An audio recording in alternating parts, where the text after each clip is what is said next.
Hello everyone, this is Jimmy Cultist back again with another logic video. Today's subject is how to randomly generate enemy appearances. Now, of course, for the purposes of this video, you'll want to have an enemy. I've got one right here, fully sculpted. He's also got these little accessories that I made on the side, all of which are non-collidable, I might add, and all of which have their power turned off.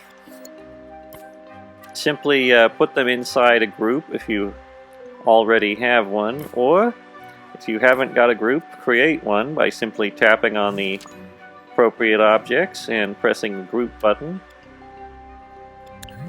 And here are the other assets which are added to the enemy. They're part of a group with his hand. It's like an axe and a sword. I might as well turn on his power so we can get a look at his inner logic. None of this stuff is important. That's all his gameplay actions, his behavior and such. This is the important chip.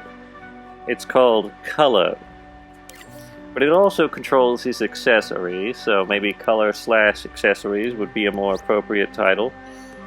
In here I have put down a switch, which you can find in sensors and input, and I've hooked it up to a randomizer, which you can find right here in logic and processing.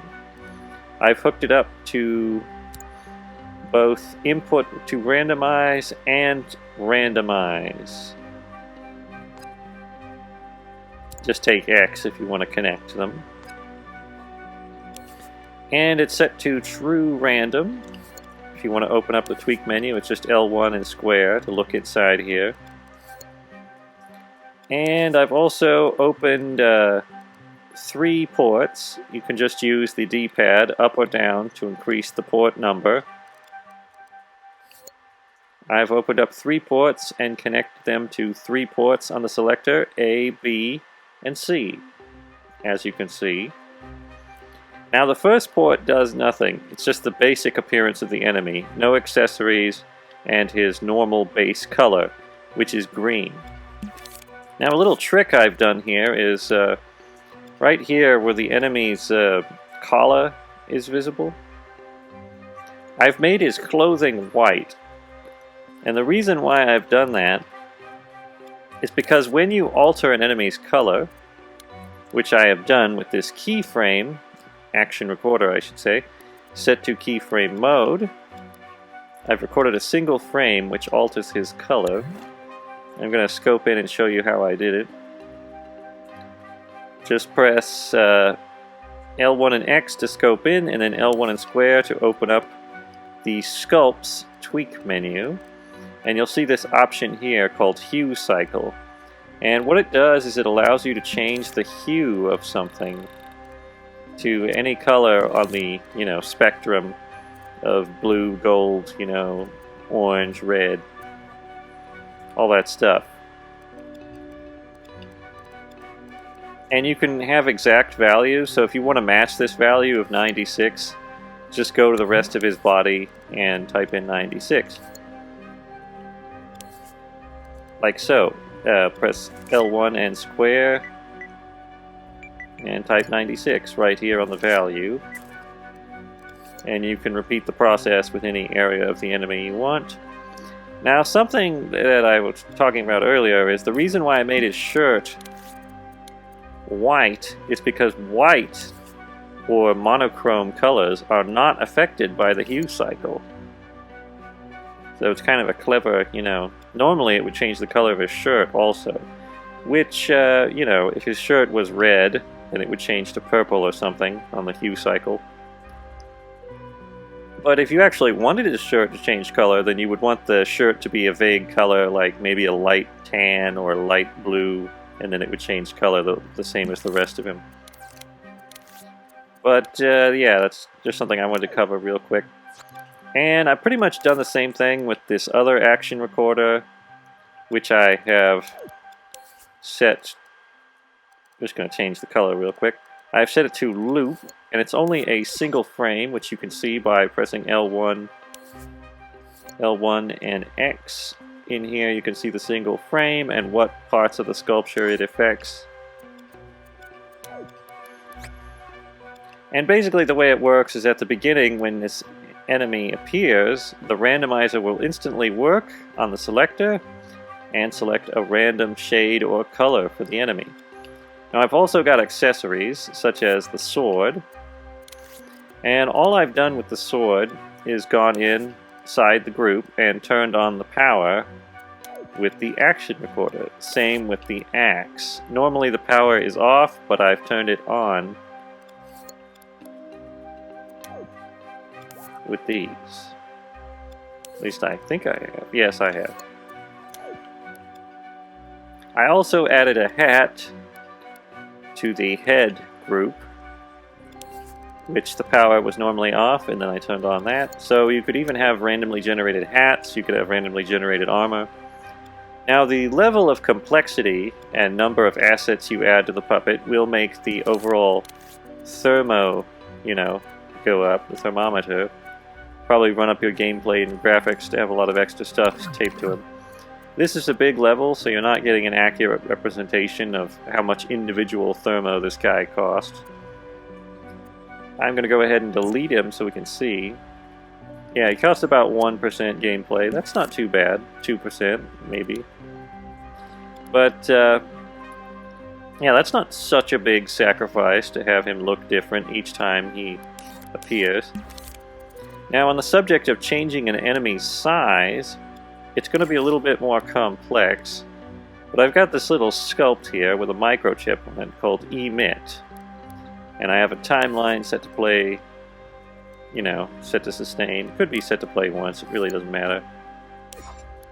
It's just a demonstration of how the process works, and I'm emitting 3 enemies, which I've moved their position. If you press L1 and square, you can see inside the tweak menu and move around where they emit. I don't want them too close to each other, because then they'll collide with one another and cause glitches. If they emit right inside of one another, they can collide with one another all right after they're moving and have been fully emitted. But if you want to change the size, you're going to have to actually do it in the emitter itself.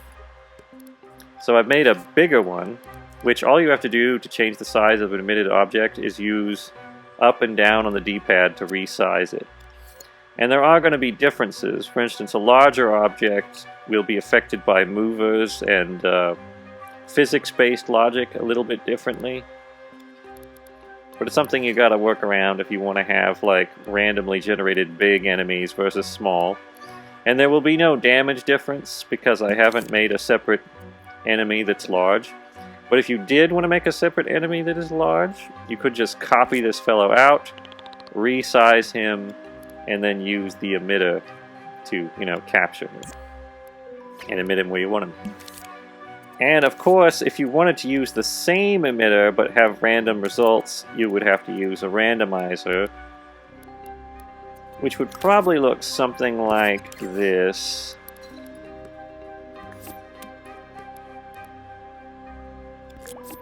It'd be a normal emitter and a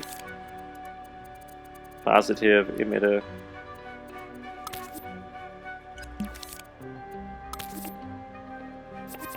And you might have to have the randomizer outside of the chip. I guess another way you could do it, I'll go back. Probably a much better way to do it would just be to have another timeline set to sustain. Copy the big fellow, copy the little guy, which we'll call little. Move them ahead slightly with R2. Connect the randomizer to the appropriate emitter. And add a switch to power on the random shuffle and randomize. You could also set it to true random, that's probably a good idea. But basically that would also work as a method of randomizing the enemy size within, within the process if you wanted to be big or small, except on the same, piece of logic. I've just decided to make it separate entirely, so there's 2 little enemies and 1 big one. That's not random, but their appearances are. Anyway, let's go ahead and see them actually emit and see how their appearances randomize. Oh, wait a minute. Let's power this fellow off during the demonstration.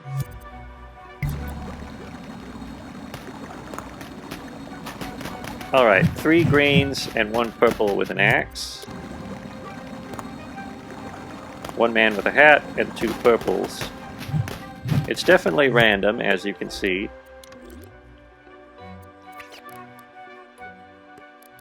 So yeah, that's pretty much a demonstration of how it would work.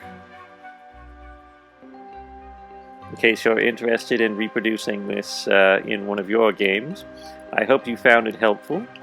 That's pretty much all I have to say on the subject of random enemy generation.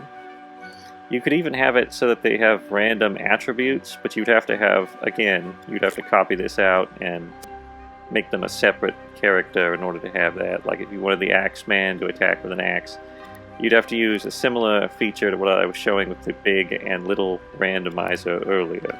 Thanks for watching. Hopefully this was an insightful video or otherwise enjoyable. If it was, then go ahead and subscribe if you can, and hit the bell to keep up with our videos. Also, subscribed or not, give a like.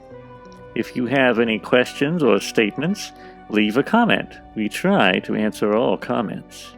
If you like what we do here and want to help out, consider becoming a channel member.